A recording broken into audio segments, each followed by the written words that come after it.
Hello everyone, welcome back to my channel, and today I'm going to show you how to make very soft and layered chapatis. Enjoy.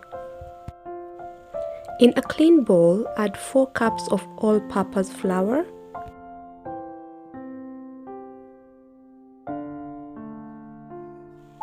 1 tablespoon of salt, 2 tablespoons of sugar, 3 tablespoons of milk powder, and mix well.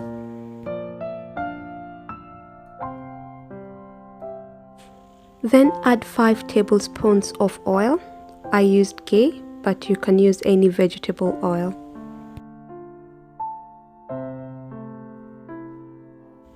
Mix well together.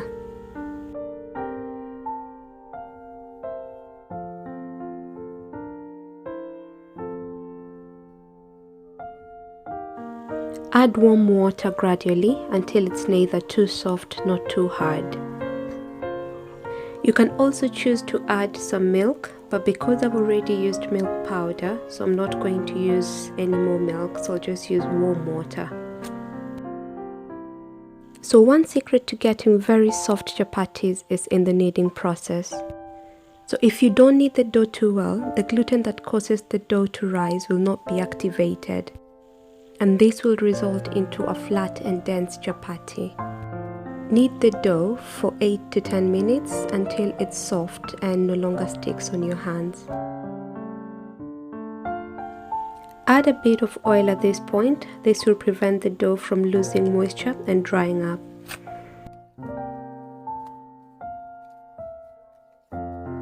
Cover the dough at this point and let it rest for 3 to 6 hours. I find that if you let the dough rest longer, you get even better results. So this is after 5 hours, and as you can see, the dough is very soft.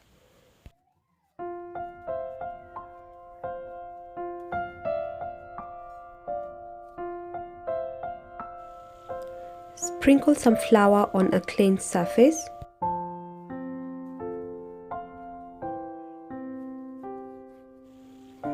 At this point, roll out the chapati and divide it into handful portion as I'm doing it here.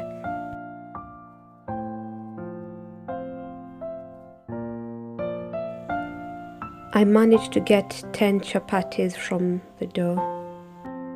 I'm now going to show you 3 ways you can fold your chapati to get very nice layered and round chapatis.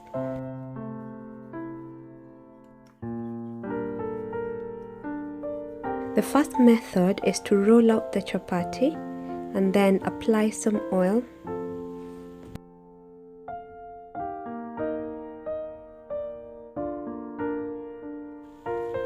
Then sprinkle some flour on top. Then fold it into small plates as I'm doing it here, and then roll it into a nice circle. That's the first step. Make sure you cover the dough to keep them moist and prevent drying.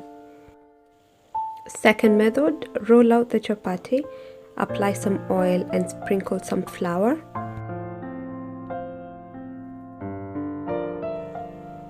Cut it from the middle to any edge and roll it as I'm doing it here into a cone-shaped structure.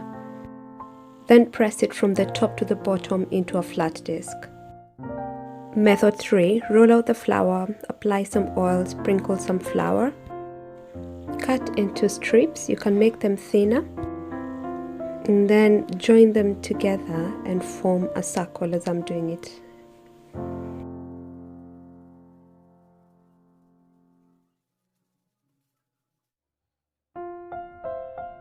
Sprinkle some flour and then roll out the dough. And then you can place it on a heated griddle. Place the chapati on the pan and let it cook for a bit, and then flip on the other side.